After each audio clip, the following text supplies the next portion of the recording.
नमस्कार, हम हैं इस समय नैमिषारण्य के अंदर। तारा पुराण जो सूत जी ने कहे वो यहीं पर कहे। बहुत दुर्गंध है, बस्तियां हैं, लोग हैं, वस्त्र पड़े हुए हैं यहाँ वहाँ पर। ये अब ध्यान योग्य भूमि रही नहीं। ये दारू की बोतलें पड़ी हुई है यहाँ पर, दारू की है लोगों ने। देवताओं का हाल है। पुराण ग्रंथ है, सारे 18 पुराण कहे गए। बाकी सनातन परंपरा का मूल यहीं से है। कुछ नए श्लोक भी डाले हैं और कुछ गायब भी करते हैं। तो पुराने श्लोक जो थे महत्वपूर्ण वो भी गायब किए हैं। हम हैं इस समय नैमिषारण्य के अंदर। इस तरफ आना हुआ तो हम पहली बार इस धरती पर पहुँचे हैं। बहुत ही पावन धरती है नैमिषारण्य की। इसको देखकर सौभाग्य भी है और बहुत दुख भी है, खेद भी है। जो स्थिति इस देश, इस अरण्य की आज है, हालांकि केवल कहने को अरण्य है, अभी नगण्य हो चुका है। बस्तियाँ बसी हुई हैं, बिल्डिंगें खड़ी हुई हैं, मंदिर हैं, बहुत सारे मठ हैं, तो अरण्य कुछ पता यहाँ पर है नहीं। लेकिन ये असल में अरण्य का स्थान क्या है बता दूँ पहले आपको। नैमिष अरण्य जो है, 18 पुराण जो सूत जी ने कहे वो यहीं पर कहे थे। जो सत्र चलते थे ऋषियों के, नारद जी के बड़े बड़े सत्र कथाओं के, वो सब यहीं पर होते थे। और उन सत्रों के अंदर ही वहाँ पर भगवत चर्चा होती थी। इसके अलावा 88,000 ऋषियों की तपस्थली रही है। एक दो नहीं, 88,000। जब ऋषि सोनक पहली बार यहाँ पर आए तो अपने साथ ऋषियों को लेकर आए थे। तो 88,000 ऋषियों ने यहाँ पर तप किया है एक साथ। और इस अरण्य की महिमा बहुत ज़्यादा है, पुराणों के अंदर बहुत उल्लेख है। पर जब यहाँ पर आकर देखते हैं, क्योंकि जो भागवत कथा, सबसे बड़ी बात क्या, जो कथा भागवत की हुई है, बहुत बड़ा ग्रंथ है भागवत, कथाएँ हर जगह होती रहती है। व्यास गद्दी हम बोलते हैं, तो मुख्य जो व्यास पीठ कहते हैं यहाँ पर ही है। भागवत व्यास का जो पीठ है, यहीं पर कथा पहली बार हुई थी भागवत की, नैमिषारण्य के अंदर ही। और यहीं पर सूत जी ने ऋषियों को उपदेश दिया था भागवत का। इस अरण्य में आकर ऐसे लगता है कि अब ये अरण्य रहा नहीं है। इसकी स्थिति बहुत ही बदतर और बेकार सी दिखने लगी है। जहाँ हम खड़े हैं यहाँ पर भी खड़ा होना मुश्किल सा है, क्योंकि बहुत दुर्गंध है, बस्तियाँ हैं, लोग हैं, वस्त्र पड़े हुए हैं यहाँ वहाँ पर, और बिल्कुल ये अब ध्यान योग्य भूमि रही नहीं। तो ये सौभाग्य इस अरण्य में आना और दुर्भाग्य भी है, क्योंकि 88,000 ऋषियों ने जहाँ तप किया हो, जहाँ भागवत कथा की गई हो, जहाँ 18 पुराण रचे गए हों, कहे गए हों, वो स्थान अपने आप में एक पावन तीर्थ है। यहाँ पर आकर हम धन्य हैं। लेकिन इन तीर्थों की महिमा बनी रहे, गरिमा हमेशा होती रहे तो अच्छा रहता है, आगे भी वही परंपरा चलती रहे। इस समय हम जो हैं गोमती नदी के तीर पर हैं। गोमती नदी का जो बायां तरफ का घाट है, बाईं तरफ, उस स्थान में नैमिष अरण्य है। और ये नदी है, आसपास वन है, थोड़ा दिखाता हूँ आपको। ये पेड़ जो हैं, हालांकि मैंने इन पेड़ों को पहचान नहीं पा रहा कि बहुत जिस प्रकार के पेड़, इनकी जड़ें भी कुछ हैं। साथ ही आप देख पा रहे हैं गंदगी पड़ी हुई है, या ये बोतलें, स्प्राइट और पता नहीं कौन कौन सी बोतलें हैं, चिप्स के पैकेट हैं, सब गंदा कर रखा है इसको। थोड़ा अगर हम अंदर अरण्य के अंदर थोड़ा सा बीच में आना चाहें तो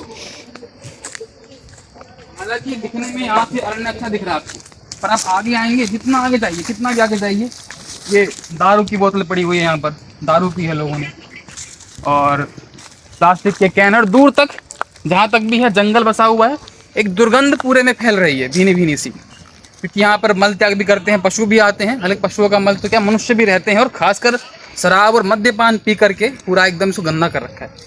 हम देखते हैं यहाँ से नदी को, जो गोमती नदी का तीर है, और ये छोटा सा घाट है, यहाँ पर लोग इसमें स्नान करते हैं। और उसकी हालत देखकर आप कहेंगे कि यहाँ पर शौच करने लायक भी नहीं है, स्नान कैसे करें। आइए,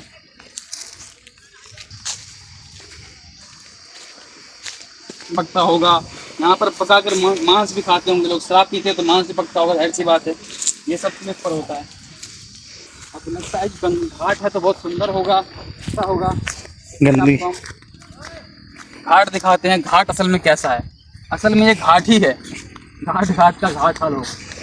देखिए उस तरफ वो काई और शैवाल और सब पूरा गंदा हो रखा है। ये तो सिर्फ वो गंदगी है जो पेड़ पौधों से होती है। तो वास्तविक गंदगी है वो हम दिखाते हैं आपको, इसमें कि टूटे खंड और भगवान की हालत क्या हो रखी है वो भी देख लीजिए। तो ये हमारे देवताओं का हाल है। ये देवताओं की मूर्तियाँ ऐसी दिख रही, ये देवताओं की मूर्तियाँ हैं, इनका ये हाल कर रखा है, पिंड जला रखे हैं पूरे। और ये नदी का हाल देखिए, नदी की स्थिति कैसी है। इसमें भी लोग नहा रहे हैं, थोड़ा सा अगर वहाँ पर देखिए आप, लोग इसके अंदर भी नहा रहे हैं,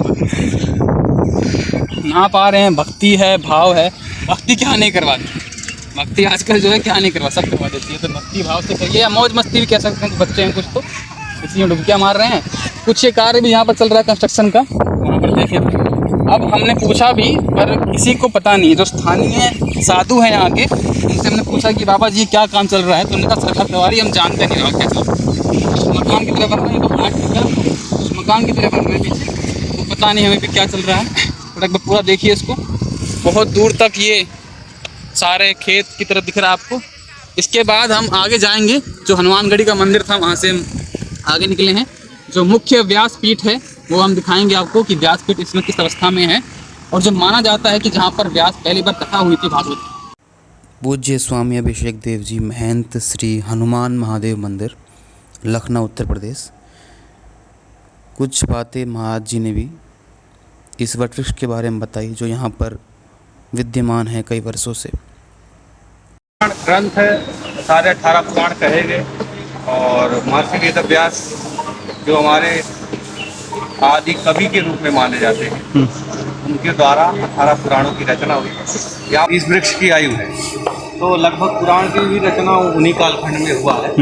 तो शायद इस वृक्ष में जब वृक्ष सूख रहा होगा या सूखता होगा तो और वृक्ष लगा दिए जाते होंगे। एक परंपरा, जैसे दिव्य ज्योति, जैसे कोई ज्योति जलाई जाती तो कोई परंपरा चलती रहती है। परंपरा का मूल यहीं से जब पुराणों की परंपरा चली है। श्री व्यास गद्दी, जहाँ भागवत महापुराण की प्राचीन प्रति रखी है, भगवान श्री व्यास जी का विग्रह है जिसे लोग भक्ति भाव से प्रणाम करते हैं। कुछ कमियां हो गई जिसके कारण कुछ आजकल कई लोग जो है मांग की गई, आप जैसे लोगों ने, कुछ विद्वान लोगों ने उस पर चर्चाएं किया, तब फिर से वो डालेंगे। क्यों आजकल जो है भागवत महापुराण पे अधिकांश आकृष्ट भागवत महापुराण पे आते हैं। तो मूल वही सार है ना, सभी वेद शास्त्र पुराणों का जब सार पूछा गया श्री शुक जी महाराज से, तभी वो भागवत का आरंभ होती है। ये श्री व्यास गद्दी के पीठाधीश मुख्य महंत, जिन्हें लोग व्यास जी या गुरु जी के नाम से जानते हैं, इनकी ही पैतृक परंपरा में ये नैमिषारण्य का स्थान और ये सब सुरक्षित रहा है। एक लघु गुरुकुल बच्चों का चलता है और कथाएं, भागवत इत्यादि सब, और जितने भी भागवत महापुराण संबंधित शोध कार्य इत्यादि कार्य हैं, स्वयं महाराज जी विद्वान हैं भागवत के, उनमें इनका सहयोग रहता है। इनसे हमने कई बातें करी हैं। एक बड़ा वीडियो है जो हमने अलग से डाला है, जिससे हमने बहुत सी बातें पूछी थी। हम कुछ मुख्य बातें यहाँ कहना चाहेंगे जो प्रश्न अक्सर उठता है, जो हमने पूछा था उनमें। पहली बात हमने यही पूछी थी कि क्या भागवत की जो वर्तमान प्रतियाँ मिलती हैं उनमें कोई मिलावट है या कोई काट छाट है। तो व्यास जी का कहना है कि निश्चित रूप से इसमें मिलावट है और काट छाट भी है, यानी कि कुछ लोग अंतर्ध्यान हो गए हैं, लुप्त हो गए हैं, और कुछ लोग नए जोड़ भी दिए गए हैं। फिर बाद में विद्वानों की सम्मतियाँ होकर कुछ परिवर्धन भी हुए हैं। दूसरी बात हमने कहा कि जो व्यास जी रचित या सुखदेव जी कथित हम कहें उसको भागवत महापुराण है, जो परंपरा से प्राप्त हो रही है, उसकी जो प्रति आप कह रहे हैं, मूल प्रति या फिर प्राचीन प्रति प्राप्त है, वो कितनी पुरानी है और क्या इसमें कोई आर्कियोलॉजिकल सर्वे भी है। तो व्यास जी ने बताया है कि आनंदमयी आश्रम, जो कि नैमिषारण्य में ही पास में है, वहाँ पर एक प्रति रखी हुई है भागवत महापुराण की, जिसका कि सर्वे कहता है कि वो 5000 वर्ष पुरानी है, ऐसा व्यास जी बता रहे थे। तो प्रमाणित रूप से 5000 वर्ष से लगभग कालखंड हम मानते हैं पुराणों का, 3000 वर्ष के आसपास। पर इनका कहना है कि वो लगभग 5000 वर्ष प्राचीन है। वो वीडियो में आप पूरा देख सकते हैं जिस प्रकार से उन्होंने बताया है। तो वो प्राचीन प्रति आज भी विद्यमान है। एक प्रति यहाँ पर विद्यमान है, एक आनंदमयी आश्रम में रखी हुई है, और इनसे हमने निवेदन किया था कि ये जो साक्षात भागवत स्वरूप भागवत महापुराण है सुखदेव कथित, उसको क्या हम स्पर्श कर सकते हैं, क्योंकि स्पर्श करने के लिए अनुमति नहीं देते हैं, दूर से ये लोग प्रणाम करके चले जाते हैं।